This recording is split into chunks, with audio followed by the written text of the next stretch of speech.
천지의 창조주를 믿습니다. 나는 그의 유일하신 아들 우리 주 예수 그리스도를 믿습니다. 그는 성령으로 잉태되어 동정녀 마리아에게서 나시고 본디오 빌라도에게 고난을 받아 십자가에 못 박혀 죽으시고 장사된 지 사흘 만에 죽은 자 가운데서 다시 살아나셨으며 하늘에 오르시어 전능하신 아버지 하나님 우편에 앉아 계시다가 거기로부터 살아있는 자와 죽은 자를 심판하러 오십니다. 나는 성령을 믿으며 거룩한 공교회와 성도의 교제와 죄를 용서받는 것과 몸의 부활과 영생을 믿습니다. 아멘. 찬송 같이 드리겠습니다. 찬송가 251장입니다.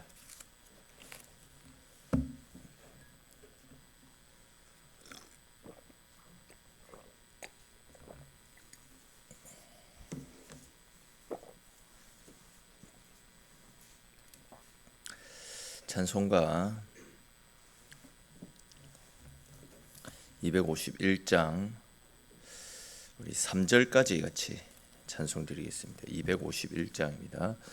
놀랍다 주님의 큰 은혜, 우리의 죄를 속하시려 갈보리 십자가 위에서 어린 양 보혈을 흘렸네. 주의 은혜 우리의 죄를 다 씻었네. 주의 은혜 우리의 죄를 다 씻었네. 죄악은 성난 파도같이 우리 영혼을 위협하나 헤아릴 수 없는 주은혜 십자가에서 보이셨네. 주의 우리의 죄를 다 씻었네. 주의 은혜 우리의 죄를 다 씻었네. 죄악에 물든 영혼들을 주께서 피로 씻으시네. 지금도 흐르는 그 피에 눈보다 더 희게 씻으라. 주의 은혜 우리의 죄를 다 씻었네. 주의 은혜 우리의 죄를 다 씻었네. 아멘. 오늘 함께 나눌 말씀 보겠습니다. 오늘 말씀은 로마서 9장에 있는 말씀입니다. 로마서 9장 1절에서 13절까지 말씀입니다. 로마서 9장 1절에서 13절까지 말씀 한 절씩 읽고 13절은 같이 읽겠습니다. 내가 그리스도 안에서 참말을 하고 거짓말을 아니하노라. 나에게 큰 근심이 있는 것과 마음에 그치지 않는 고통이 있는 것을 내 양심이 성령 안에서 나와 더불어 증언하노니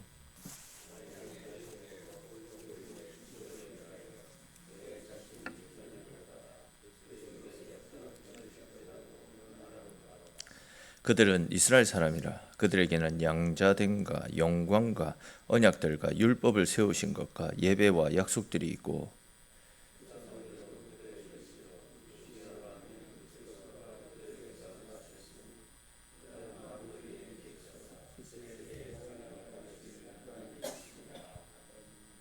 그러나 하나님의 말씀이 폐하여진 것 같지 않도다. 이스라엘에게서 난 그들이 다 이스라엘이 아니요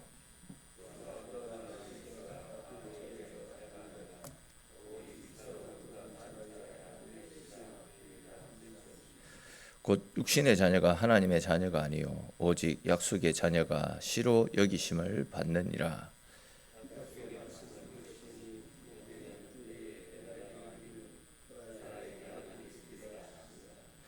그뿐 아니라 또한 리브가가 우리 조상 이삭 한 사람으로 말미암아 임신하였는데,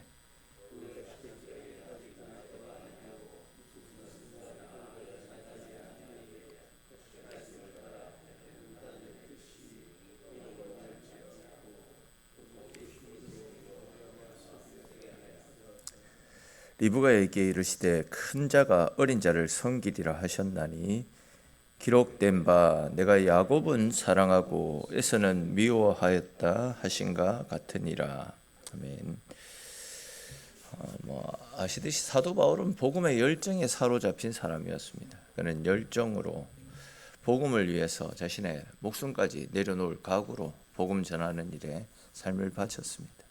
또 그 열정에 의해서 바울이 가는 곳곳마다 교회가 세워지고 복음의 역사가 나타났습니다. 바울이 전파하는 말씀을 듣고 회개하고 뉘우치고 하나님께로 돌아오는 사람들의 수가 날마다 늘어나지 않았습니까? 그런데 이제 복음을 듣고 또 뉘우치고 돌아오는 사람들이 늘어날수록 사도 바울은 밀려오는 공허함으로 마음이 아팠더랬습니다. 1절 2절 말씀을 보시면 지금 현재 바울은 마음에 그치지 않는 고통이 있다 이렇게 이야기합니다. 그렇다면 이제 이렇게 복음에 미쳐서 복음을 위해서 일생을 바쳤던 사도 바울은 왜 또 무엇 때문에 고통을 느끼고 있는 것이겠습니까? 그것은 한 가지입니다. 자기 동족, 권력과 친척들이 복음을 거부하고 있기 때문입니다. 지금껏 짐승이라고 생각했던 이방인들은 복음을 듣고 뉘우치고 돌아와서 천국의 기쁨을 누리고 있는데, 하나님의 백성이라고 하는 사람들이 예수님의 복음을 받아들이지 않고 멸망을 향해 달려가고 있는 것이 바울에게는 엄청난 고통이고 엄청난 아픔이었던 것입니다.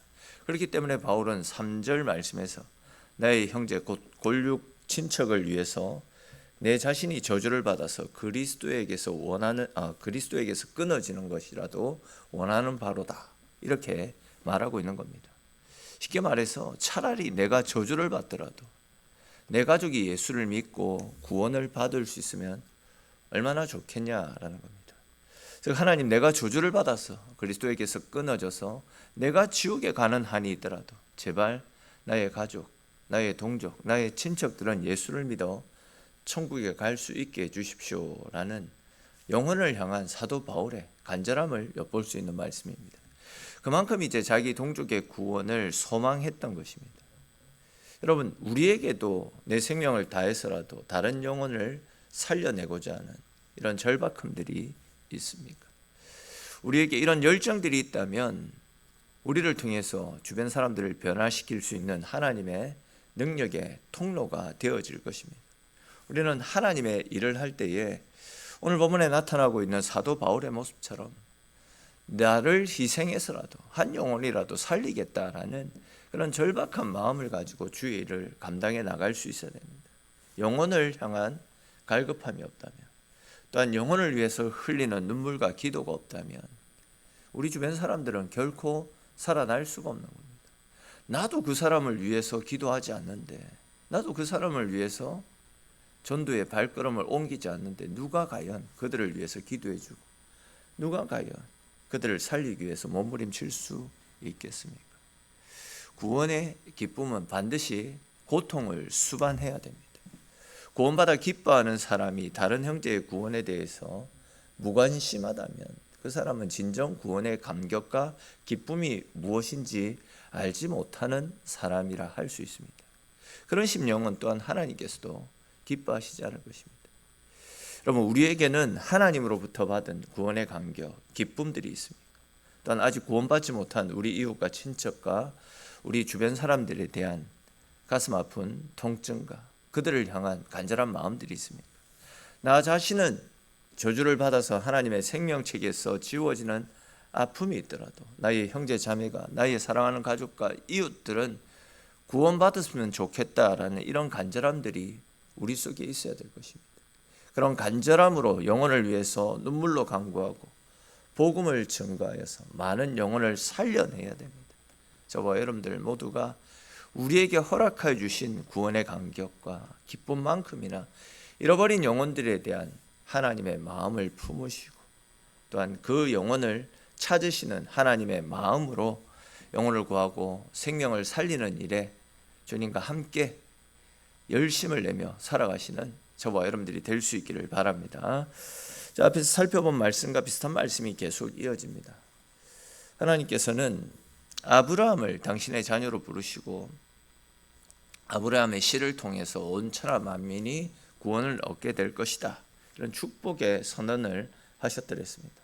그런데 이제 유감스럽게도 아브라함의 후손들이 그들에게 약속된 메시아가 그들 가운데 찾아오셨음에도 불구하고 그들이 오히려 복음을 거부하고 배척했고 심지어 그분을 십자가에 못 박아 죽게 하지 않았습니까?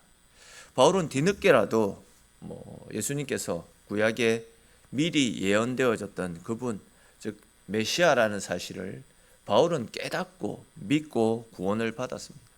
근데 이제 자신의 가족과 동족들이 메시아이신 예수님을 인정하지 않고 오히려 배척했기 때문에 지옥으로 가야 되는 상황이 굉장히 지금 가슴 아프고 한이 맺혀 있는 그런 상황 아닙니까? 이에 바울은 이런 괴로운 마음을 가지고 하나님, 그러면 하나님께서 아브라함의 후손인 우리에게 영원토록 복을 주셨다라고 하셨던 그 언약의 말씀이 파괴되었습니까? 이런 질문을 지금 던지고 있습니다. 즉 우리 민족이 예수님을 믿지 않고 배척했기 때문에 우리 민족에게 영원토록 복을 주신다라고 하셨던 하나님의 약속이 이제 사라진 것입니까? 이런 질문을 던졌다라는 거죠. 이러한 질문에 대한 하나님의 대답은 아니라는 겁니다. 아니다. 이에 바울은 하나님으로부터 받은 응답을 설명하기 위해서 육신의 자녀와 또 약속의 자녀를 예로 들고 있습니다. 여기에서 말씀하는 육신의 자녀는 남녀가 결혼을 해서 낳은 그런 자녀를 가리킵니다. 또 그와는 반대 개념인 약속의 자녀는 태어나기 전부터 약속되고 예언되고 부름을 받은 자녀를 이야기합니다. 바울은 이 육신의 자녀와 약속의 자녀에 대한 두 가지 예를 들어서 설명을 하고 있습니다. 그 첫 번째는 아브라함이고 두 번째는 이삭입니다. 아시는 대로 아브라함은 하나님으로부터 네 자손을 통해서 세상이 복을 받을 것이고 네 자손이 하늘의 별보다도 많아지는 축복을 받게 될 것이다, 이런 약속을 받아들였습니다. 그런데 현실은 어떻습니까? 하나님의 부름을 받았지만 10년이 지나도 자녀가 없었습니다. 이 아브라함이 조급한 마음에 그의 몸종인 하갈과 동침을 해서 이스마엘이라는 자녀를 낳았습니다. 즉 인간적인 마음으로 낳은 이스마엘은 육신의 자녀입니다. 하나님께서는 이스마엘이 태어났을 때 아브라함에게 그는 언약의 자손이 아니다라고 이야기하셨습니다. 아브라함에게서 나온 자손이지만 언약의 자손이 아니었다라는 거죠. 그런 다음에 이제 아브라함도 그렇고 그의 아내 사라도 그렇고 생물학적으로 자녀를 낳을 수 없을 때에, 즉 도저히 자녀를 낳을 수 없는 상태에서 사라가 잉태해서 아이를 낳지 않습니까? 그 아이가 바로 이삭입니다. 그리고 하나님은 그 아이를 향해서 이 아이가 바로 언약의 자손이라 이렇게 분명 말씀하셨더랬습니다. 분명히 이삭도 그렇고 이스마엘도 그렇고 둘 다 아브라함의 자손입니다. 그런데 이제 하나님은 그 둘 다 아브라함의 자손이지만 모두가 언약의 자손은 아니다, 이렇게 말씀하셨습니다. 약속에 따라 낳은 이삭만이 언약의 자손이라고 이야기합니다. 또 이어지는 10절과 11절 말씀을 보시면 바울이 이번에는 이삭의 후손을 예로 들어서 육신의 자녀와 언약의 자녀를 설명합니다. 사실 우리는 아브라함의 경우처럼 첩이었던 하갈을 통해서 낳은 자녀를 육신의 자녀라 부르고 본처였던 사라를 통해서 낳은 그 아들 이삭을 약속의 자녀라고 부르는 것은 어느 정도가 이해할 수 있습니다. 근데 이제 이삭이 낳은 자녀는 경우가 다르지 않습니까? 아시는 것처럼 이삭에게는 아들이 둘이 있었습니다. 근데 그 둘은 쌍둥이였습니다. 하나는 에서, 하나는 야곱입니다. 근데 하나님은 이 두 아이 중에서 에서를 택하지 않고 야곱을 택하셨더랬습니다. 근데 야곱이 어떤 사람입니까? 아시는 대로 사기꾼 기질에 도둑놈 기질이 다분합니다. 에서와 야곱을 비교해 보면 오히려 인간적인 성품 면에 있어서는 에서가 더 월등하게 나은 것 같다 싶습니다. 그런데도 하나님은 에서를 선택하지 않고 야곱을 선택하셨죠.